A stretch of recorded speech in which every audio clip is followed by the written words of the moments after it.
Hello दोस्तों, नमस्कार। आज मैं आपको आपकी जिंदगी से बीमारियों को खत्म करने के लिए आपसे बातें करूंगी। आज का लगभग 90% युवा बीमारियों का शिकार है और इसी वजह से सबसे ज्यादा अपने लाइफ में परेशानियों का सामना उठाता है। व्यक्ति के कमाई का लगभग 70% खर्च दवा में जाता है। आज का हर युवा, बूढ़े, बच्चे, जवान सभी बीमारियों से परेशान हैं और इसी वजह से अपने लाइफ में कुछ अच्छा नहीं कर पाते हैं और ना ही अपने जीवन का आनंद उठा पाते हैं। आज मैं आपको बताती हूँ कि ये बीमारियां कहाँ से शुरू होती हैं। शायद आपको इस बात पर विश्वास ना हो। आज का हर बच्चा टेंशन, चिंता, डिप्रेशन इसका शिकार है और इसी वजह से उसमें दिन प्रतिदिन बीमारियां बढ़ती जाती हैं। टेंशन से सबसे पहले एसिडिटी, बाल झड़ना, आंखों की रोशनी कम होना, थायराइड की कमी, इन सभी चीजों से व्यक्ति परेशान हो जाता है और इससे धीरे धीरे कई बीमारियां बढ़ जाती हैं और व्यक्ति और भी बीमारियों की तरफ बढ़ जाता है। बीमारियां खत्म होने का नाम नहीं लेती हैं। क्यों? क्योंकि इससे आपके अंदर हंसने वाले हार्मोन्स बंद हो जाते हैं।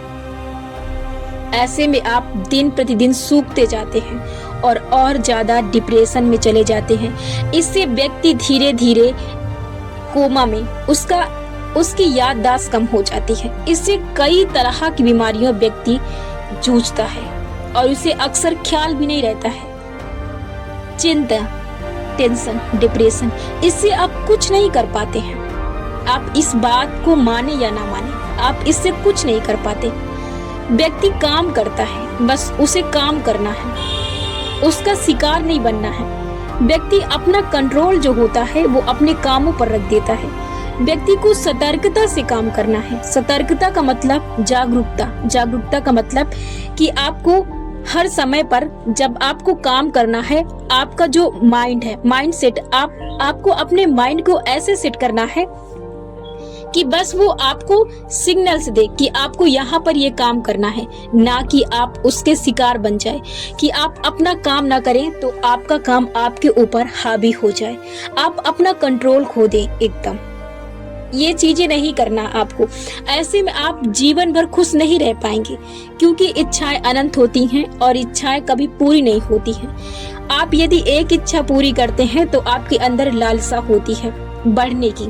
ऐसे में वो बढ़े, एक इच्छा और बढ़ेगी। आप चाहेंगे उसे पूरा करूं तब मैं खुशी रहूंगा, उसे पूरा करूं तब मैं खुश रहूंगा, उसे पूरा करूं तब मैं खुश रहूंगा। आपकी इच्छाएं बढ़ती जाएंगी। जैसे आपकी उम्र, जैसे आपका समय बढ़ता है, वैसे आपकी इच्छाएं बढ़ती हैं और आप ऐसे में खुश नहीं रह पाते हैं। आप अपनी जिम्मेदारियों के बोझ के तले दबे रह जाते हैं। इसका कोई कारण नहीं है, इसका कोई अस्तित्व नहीं है कि आप खुश न रहें। कामों से आपका कोई कनेक्शन नहीं है कि काम आपको खुश रहने से रोक सके। ये तो आपने सेट किया है अपने माइंड को, ऐसा आपने अपने माइंड को सिग्नल्स दिए हैं, ऐसे आपने अपने माइंड को विचारों से भर दिया है कि यदि आपका ये काम नहीं हो सकता तो आप खुश नहीं रहेंगे। आप तभी खुश रहेंगे जब ये काम होगा। आपका काम तो हर दिन बनेगा, हर दिन बिगड़ेगा। तो क्या यदि आपका काम यानी उदाहरण के तौर पर आपका काम यदि 4 दिन के लिए नहीं होता है तो आप 4 दिन दुखी रहेंगे? इसका तो कोई मतलब नहीं है, क्योंकि जिंदगी थोड़ी ना रुकेगी आपकी खुशी के लिए कि आप 4 दिन बाद खुश रहेंगे तो मैं 4 दिन के लिए थम जाती हूँ और आप 4 दिन के बाद जब वो काम होगा तो मैं भी खुश हो जाऊंगा। ऐसा नहीं है। आपको काम करना है, आपका जीवन है काम करने के लिए। लेकिन इसका मतलब ये नहीं कि आप अपने जीवन पर अपने माइंड को सेट कर दे खुश रहने के लिए कि आपका काम होगा तब आप खुश रहेंगे।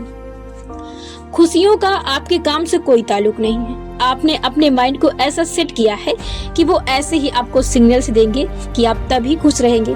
आप अपने माइंड को बदलिए, आप अपने विचारों को बदलिए। जैसे आपने अपने माइंड को अभी बना के रखा है, अभी सेट करके रखा है कि आपके काम पर पूरा होने पर ही आप खुश रहेंगे, वैसे आपको ज्यादा समय नहीं लगेगा। यदि आप अपने माइंड को सिग्नल्स दें कि आपको खुश रहना है, आपका काम हो या ना हो, आपको अपने अंदर बस सतर्कता लानी है, जागरूकता लानी है कि आपको काम करने हैं, पूरा करना है आपको काम। पर आपको अपने अंदर ये नहीं रखना है, ये विचार नहीं देने हैं कि आपको तभी खुश रहना है जब आपके काम पूरे होंगे। आपको हर दिन, आपको हर वक्त खुश रहना है। खुशियों का आपका किसी भी चीज से कोई लेना देना नहीं है। ये सिर्फ आपने तय किया है कि आप जब चाहें तब खुश रह सकते हैं। आप हर वक्त खुश रहने के लिए हैं, तो आप खुश रहें और अपनी बीमारियों को खत्म करें। अक्सर हम बीमारियों की जड़ हम खुद ही होते हैं। हम लगातार जब हम यदि किसी स्वास्थ्य से घिरे होते हैं, अस्वस्थ रहते हैं, यदि हमें कोई बीमारी होती है तो हम हर वक्त उस बीमारी के बारे में सोचते रहते हैं कि शायद मैं ठीक ना हुआ तो क्या होगा, मुझे ऐसा हो गया तो क्या होगा, या वैसा हो गया तो मुझे क्या होगा। हम अक्सर उसी बीमारी के बारे में सोचते रहते हैं, उससे और गंभीर बीमारी के बारे में सोचने लगते हैं। फिर उस ख्याल में जाते जाते हम और ख्यालों में डूबने लगते हैं। उससे रिलेटेड थॉट हमारे माइंड में आने लगते हैं कि वो व्यक्ति इस बीमारी से परेशान था और इस बीमारी के कारण उस व्यक्ति को वैसा हो गया।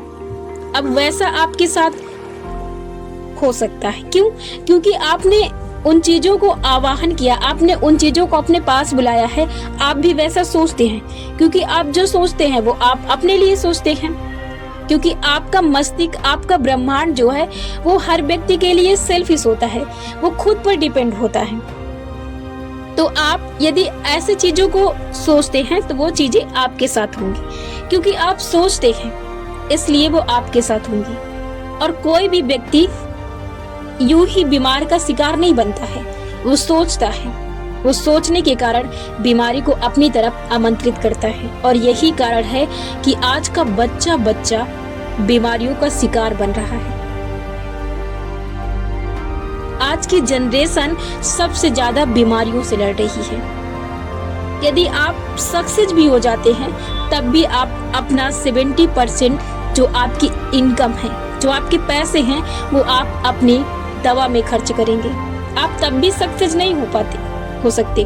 आप तब अपने लाइफ में सक्सेस हैं जब आप अपने लाइफ के हर क्षेत्र में खुश हैं, हर क्षेत्र में सक्सेस हैं, तभी आप अपने लाइफ में सक्सेस हैं। यदि आप अपने लाइफ में सक्सेस भी हैं और आप खुश नहीं रह पाते हैं, आप अपने लाइफ में खुश नहीं हैं, आप अपने लाइफ में स्वस्थ नहीं है, तो आपके जीवन में पैसों का कोई महत्व नहीं है। आपके जीवन में आपके लिए सबसे जरूरी है खुश रहना, स्वस्थ रहना।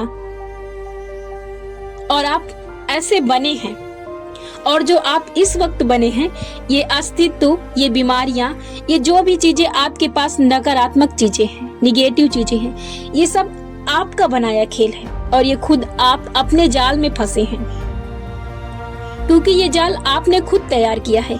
ईश्वर कभी किसी के लिए ऐसा जाल नहीं बनाता है, और ना ही उसने कुछ ऐसा लिखा है, और ना ही कुछ ऐसा किसी ग्रंथ में लिखा है। ये सारी चीजें आप अपनी तरफ आकर्षित करते हैं। इसके दोषी और इसके कर्ता और इसके धर्ता आप ही हैं। आपको तय करना है कि आपको अपने जीवन में क्या चाहिए और आप अपनी जिंदगी कैसे जीना चाहते हैं। आपको मैं यहाँ पर एक उदाहरण देती हूँ, शायद आपको ये बात बुरी भी लगे। अब जब तक अपनी मैरिज लाइफ जीना नहीं चाहते, जब तक आप अपनी शादी नहीं करना चाहते हैं, तब तक आपकी शादी नहीं हो सकती। ऐसा क्यों? आपके साथ वो जबरदस्ती तो नहीं होती है जब तक कि आपका मन न करे। तो आपने ऐसे कैसे कह दिया कि आपके साथ चीजें ऑटोमेटिक आपके साथ होती हैं? ऐसा नहीं है। ये आपने विश्वास करके रखा है ना कि आपके साथ ऐसा होता है, क्योंकि ये आपका विश्वास है, तभी ये आपके साथ ऐसा होता है। यदि आप चाहें तो आप अपनी मनपसंद की चीजें ही पा सकते हैं, और ये आप ही रोकते हैं जो आपके पास मनपसंद की चीजें नहीं आती हैं। इस चीज को आप समझिए, और अपनी जो ये गंभीर परिस्थितियां हैं, ये जो सैडनेस है, जो सैड थिंकिंग है, ये जो आप हर वक्त परेशान रहते हैं, इसके लिए आपका जन्म नहीं हुआ है। आप यहाँ पर खुश रहने के लिए आए हैं। आप यहाँ पर किसी दूसरे के लिए जीने के लिए नहीं आए हैं। अपने लिए जिए, अपनी खुशियों को देखें। यही जीवन का अस्तित्व है और जीवन के अस्तित्व को जानें और यहाँ की खुशियों को प्राप्त करें। प्रकृति को समझें, प्रकृति से तालमेल बनाएं, तभी आप जीवन का सही आनंद उठा पाएंगे। तब तक के लिए आप अपने विचारों के अनुरूप सतर्क रहें, जागरूक रहें और अपनी मनपसंद चीजों को अपनी तरफ आकर्षित करें और जीवन की हर स्थिति का आनंद उठाएं। ये फैसला आपको करना है।